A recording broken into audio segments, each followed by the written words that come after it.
High on Life is the latest installment from Squanch Games, founded by Justin Roiland in 2016, the same creator of Rick and Morty, but you probably already knew that. This was easily one of the most anticipated comedy FPS games of this year, however featuring pretty much a talking Morty handgun, could have definitely made it the most anticipated comedic game this year. I spent last night catching up with the latest season of Rick and Morty to prepare for this game, and went into this game thinking it was going to be a pretty fun game and I'd get my fair share of enjoyment out of it, but I was very wrong. This game completely blew it out of the park. I honestly did not expect this game to be as damn good as it was. I mean, if you like Justin Roiland's comedy, you'll absolutely love this game, and I'm not gonna lie, I was expecting it to be funny. However, everything else they added inside this world completely caught me off guard. The basic premise in this story, without getting into any spoilers at all that haven't been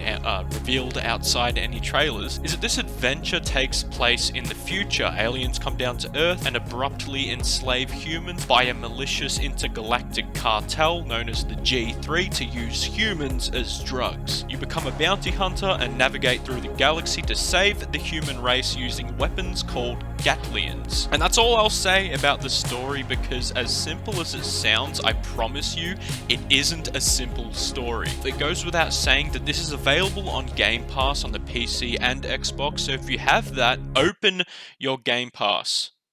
I'll wait. Now press install.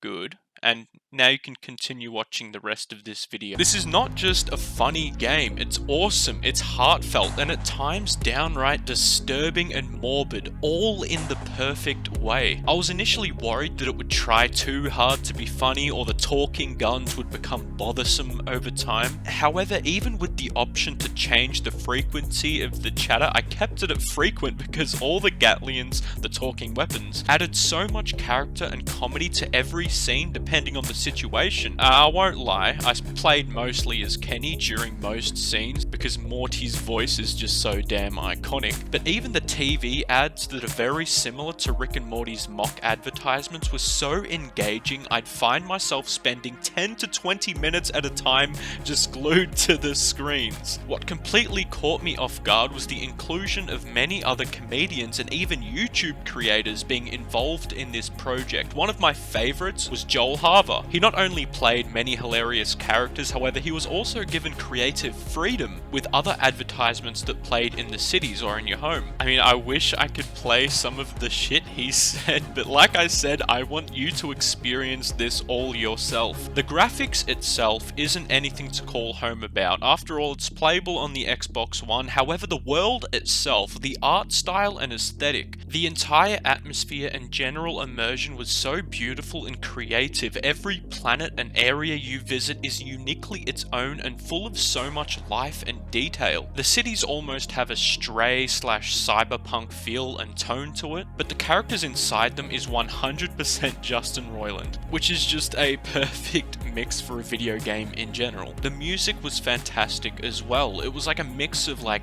relaxing lo-fi/synthwave, which added so much to the planets and cities you explore, and it became a more like deeper and intense synthwave when you were fighting enemies. And speaking of fighting enemies, I didn't expect this game's gameplay and combat to be so enjoyable. I mean, there are heaps of achievements to earn and collectibles to find, upgrades, etc., but the combat itself was extremely impressive. The best way I could describe it is it was Destiny-like. Both the feel of the guns and the hip fire and ADS mechanics felt like a Bungie title, which just completely blew me away. I get that Destiny isn't the type of game for everyone, but combat-wise it's extremely enjoyable, and for Squanch Games to compare to Bungie is something incredible. It was also extremely challenging, but fair. The bosses and enemies you come across aren't just bullet sponges to take out. They all have their own behavior and general weaknesses, and this especially especially applies to the boss fights you come across. You really need to pay attention even on normal mode, because if you just spray and pray, you'll die. The bosses all have their own attack patterns, and the late game bosses you go for, the harder they become to predict. Like I said, the Gatlian guns have character, however they also build character. This applies to everyone in the story that you become close to. I'm just amazed at how much this game managed to not take itself seriously at all, at times mocking itself, making you and everyone else realize that this is indeed a video game, but meanwhile managed to create emotional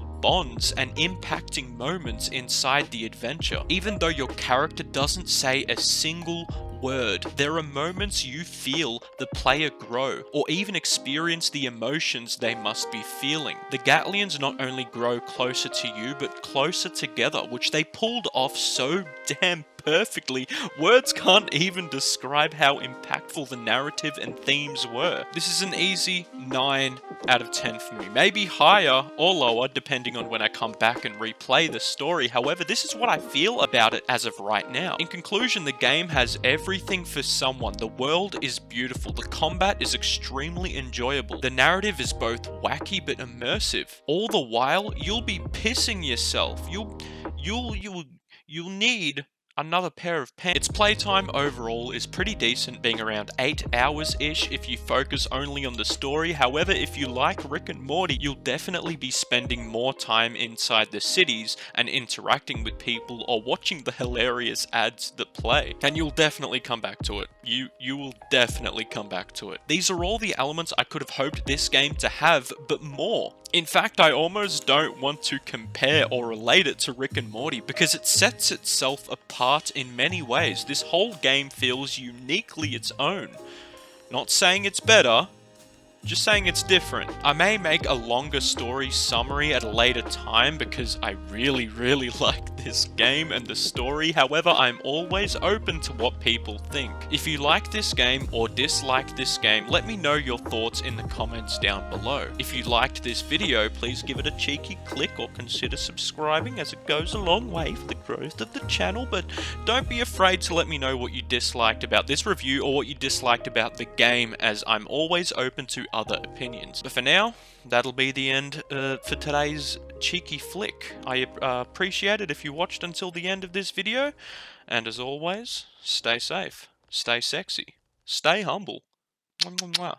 Suck your nipple.